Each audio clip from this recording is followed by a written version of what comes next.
Adam lived in a small village in the south of Poland near to the big city of Krakow. Adam's favorite part of the day was dinner time. Not because his mother made the best food in the whole world, but because, at dinner time, the whole family would sit around the television and watch the news. No school lesson could compare to the stories Adam watched on the news. Exotic-looking people from different cultures, natural disasters in countries he had never visited, and insights into the coolest celebrities and their extraordinary lives. It was one such story that changed Adam's life forever. One evening, just before harvest, the family was sitting round enjoying steaming bowls of chicken soup with homemade macaroni when the news began. The top story was about a mysterious robbery from Wawel Castle in the nearby city of Krakow. During the night, thieves had snuck in and taken the treasure from Smock's lair. Everybody in Poland knows the story of Smock the dragon who lived in Wawel Castle many hundreds of years ago. Smock lived in the caves beneath the castle and used to eat the king's cattle. The king offered his daughter's hand in marriage to the man who could slay the mighty dragon. Many brave knights and noblemen tried and failed, but in the end it was a simple cobbler who had slain the mighty dragon. As every school girl and boy knows, dragons sleep on a bed of gold treasure.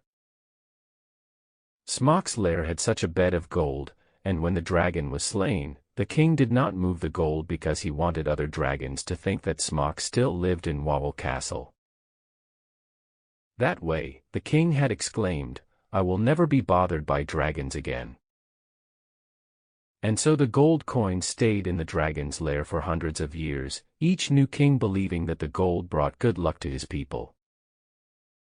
The gold coins had stayed in the lair for all of that time until they were stolen, and it was while eating his dinner in front of the television that Adam first learned of the robbery. The reporter was at Wawel Castle. She was interviewing a tall policeman. The policeman said, "We believe that the thieves came into the castle during the day pretending to be tourists. They must have hidden in a dark corner of Smock's lair and waited until the castle closed for the day. They then filled 2 large suitcases with as much gold as they could. This," he said, while pointing to a spot on the castle floor, "is all that remains of the precious gold coins." The camera zoomed in on a few gold coins that were scattered on the floor. Standing next to the policeman was a very forlorn castle curator. He was shaking his head and murmuring something about it being very unlucky for the castle and for the city of Krakow. Adam's father gasped, "All that treasure gone? What if another dragon comes along and sees that all the gold is missing?" asked Adam. "They will know that Smock isn't there anymore. The castle might be attacked and we would have a new dragon after all these years." Basia, Adam's older sister, chuckled to herself and said, "Well then, the king had better go to the bank and get some more gold coins out before it is too late." The family laughed and returned to eating their delicious chicken soup. It seemed to Adam that nobody believed in dragons anymore, so maybe there was nothing to worry about after all. The next day, Adam woke up very early with the rest of his family. His parents and older brothers and sister were all going out to the fields to bring in the harvest. They would be gone for the whole day. The fields were far away from the farmhouse, so they had to leave very early. It would be hard work for everybody. Every harvest, different members of the family would take it in turn to stay at home and look after the farm animals and prepare the barn to store the crops. It was also their job to prepare a feast for the hungry family to eat when they returned home. This year it was Adam's turn. As his family left in the tractor, Adam gathered the food scraps for the farm animals and headed for the stables to feed the horses their hay. Then he milked the cows and walked them out to the field to graze. The next job was to clean out the barn. Adam opened the large doors and went inside. Once inside, Adam noticed a strange, golden light shimmering from the shadows towards the back of the barn. Out, and went to investigate. As he approached the shimmering light, he could not believe what he saw on the floor of the barn. Gold. A suitcase split open and it was full of gold. And beside that there was another case still closed. Adam was amazed. He was sure that this was the gold from Smock's lair. The thieves must have been making their getaway and hidden the cases here so that the police would not find them, he thought. Adam ran back to the house to tell his family what he had found. But once he reached the house, Adam remembered that his family was not there. So he ran to the phone and picked up the receiver. Then he paused again. Who was he going to call? He didn't have the number for the castle. He could call the police, he thought, but they probably wouldn't believe him. He put the phone down and thought for a moment. Suddenly Adam knew what he must do. He ran back to the barn and gathered the gold coins together and zipped up the suitcase. Then he fetched the wheelbarrow from the stable and, after much heaving and puffing, managed to get both cases inside the wheelbarrow. The next part of his plan he was really not looking forward to. He was going to have to take the bus to Krakow and return the gold himself. Adam had never in his life been on a bus, and he had never been to the big city of Krakow with its thousands of people and its noisy traffic and tall buildings. The thought made Adam very nervous, but the young boy was determined to be brave and return the gold to Smock's lair no matter what. After all, he reasoned, somebody has to save the castle from dragons. Adam took the jar containing his pocket money from under his bed and remembered to grab his coat from the hook behind the door. Then he locked the front door to the farmhouse and ran towards the barn to collect the wheelbarrow. Once he had gotten the hang of the wheelbarrow, which was very heavy indeed, he began on his journey toward the bus stop at the edge of the village. Adam had no idea when the next bus would be. He hoped he wouldn't have to wait too long as he was already starting to feel very nervous about the journey and whether or not the driver would let him on with his wheelbarrow. Then the bus came around the bend in the road and stopped right there in front of him. The doors opened and the driver stared at the young boy and then at the wheelbarrow. Adam didn't know what to do. After a moment the bus driver said, "Are you getting on or not?" "Can I bring my wheelbarrow?" asked Adam. The driver paused for a moment. This wasn't the first time he'd been asked by somebody from one of the villages if they could bring a wheelbarrow onto his bus. Luckily for Adam, the bus wasn't already full of hay or live chickens, or even a sheep, which the driver had once let an old woman bring on board as long as she paid for 2 tickets. "Fine," said the driver. "Just hurry up." After some more heaving and puffing, Adam managed to push the wheelbarrow onto the bus and quickly found himself a seat at the back. "Haven't you forgotten something?" shouted the driver from the front of the bus. Adam looked at the bus driver, trying to think what he could possibly mean. "You haven't paid."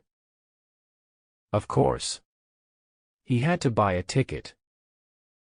Adam jumped up from his seat and ran to the driver. He handed over his jar of pocket money and asked to be taken to Wawel Castle. The driver opened the jar and took out the money for a single trip to Krakow. He issued a ticket from the machine and passed it to Adam along with the jar containing the remainder of his pocket money. Adam walked back to his seat next to the wheelbarrow and sat down. As the bus drove out of the village, Adam concentrated on the cases in the wheelbarrow. He was afraid to look out of the window because he didn't like the thought of leaving the village and traveling all by himself. Adam knew everybody in the village, but in a big city like Krakow he would not know a soul and might easily get lost. The bus traveled very slowly, stopping every few minutes to pick up more passengers. This will take forever, thought Adam. Eventually, he grew bored of staring at the suitcases and decided to brave a look out of the window. He didn't recognize where he was anymore, and he was afraid that he would not be able to find his way back home. The scenery had changed. It wasn't green or spacious. The open fields that he was used to had been replaced by tall, gray buildings. Where before there were herds of cattle, now all he could see were crowds of people walking on massive stretches of pavement. Adam felt overwhelmed. Where could all these people possibly have come from, he wondered. Suddenly, the bus came to a halt and the driver shouted back towards Adam that this was his stop. Wawel Castle. Finally he had arrived. Adam pushed the wheelbarrow up to the guards who were standing on either side of the giant gates. Beyond the gates, Adam could see the imposing castle. It was very big and even a bit scary. "Going on a holiday?" asked one of the guards with a wry smile. "No," said Adam. "I have something that belongs to the castle and I am here to return it. So that you don't get any more dragons." The guards looked down at the suitcases, then back at Adam. Just as they were about to tell Adam to run along, the curator appeared at the gates. Adam recognized him immediately from the news. The young boy seized his chance and opened one of the suitcases and took out a single gold coin. He held the coin up to the curator triumphantly and said, "I believe this belongs to you." The curator was overjoyed. He could not believe his ears when Adam told him how he had discovered the abandoned cases in his family's barn. Adam also told the curator how he had gotten the wheelbarrow and his pocket money, and how he had traveled on the bus all the way to Krakow, which he had never done before. Quite a crowd had gathered to hear Adam's story and everybody was very impressed with the young boy. Then the guards picked up the suitcases and, together with Adam, they followed the curator through the castle to Smock's lair. Adam had never been inside a real castle before. He had never even been outside a real castle before. He looked on in wonder as he was led through huge rooms adorned with fancy silks and old paintings. Every room seemed bigger and fancier than the last. The convoy of people eventually reached the entrance to Smock's lair and carefully descended the steps. The deeper they went, the darker and colder it got, but still they went on until the narrow stairwell opened out into the lair itself. "It looks just like it did on the television yesterday," Adam said, to nobody in particular. The guards opened the suitcases and Adam and the curator both grabbed big handfuls of the shiny gold coins and began throwing them across the floor in sheer delight. The curator was laughing out loud with a mixture of joy and relief. And Adam was laughing because he was so proud that he had succeeded in his mission to return the gold and keep the castle safe. No more dragons, he thought.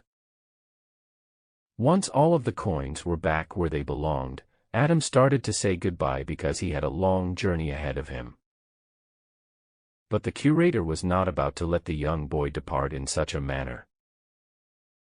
"You really are the bravest boy in the whole city," said the curator. "You should stay a while so that we might thank you properly." Adam wanted very much to stay, but he was thinking about his home and his family and the long bus journey ahead. He said, "I would like to stay, but I haven't prepared the barn for the harvest or the meal for the evening. My family will be wondering where I am and they'll be angry that I have not done all of my chores." "Don't you worry," said the curator. "You have done a wonderful thing for the city. Now it is our turn to do something for you. Follow me." And with that, the curator led Adam up the dark stairwell and out across the main hall of the castle.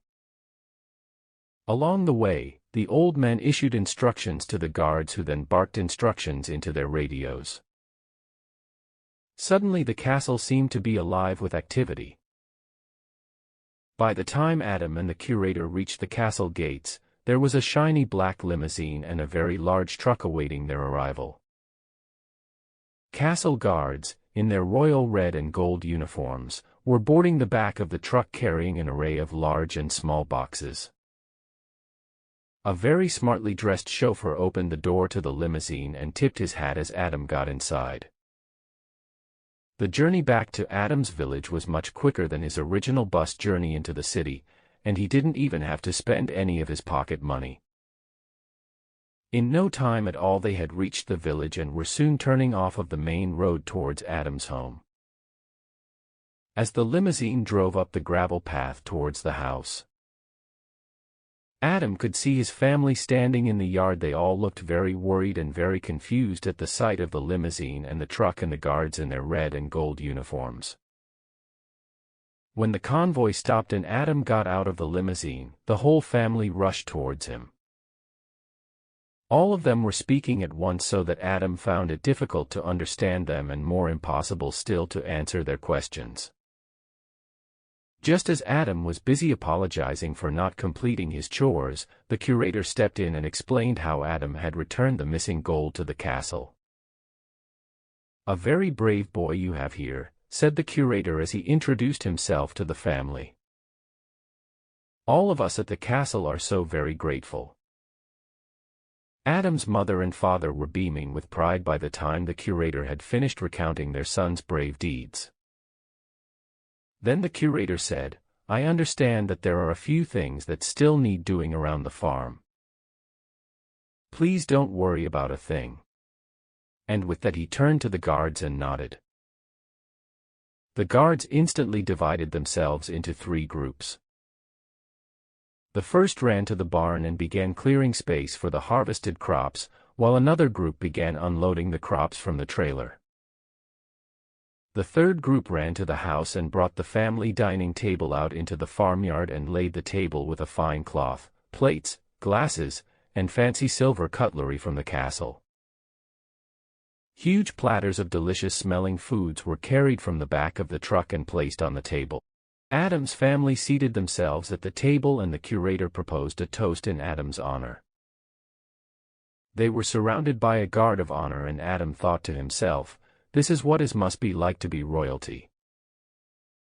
The family laughed and ate together, and all the while Adam told them about the tall buildings in Krakow and the crowds of people and the castle and the limousine ride. It really had been an incredible day. And as Adam enjoyed the wonderful feast, he told himself that he was sure he would never forget his adventure. But he was also very pleased that next year it would be his brother's turn to stay at home while Adam joined his family in the fields for the harvest.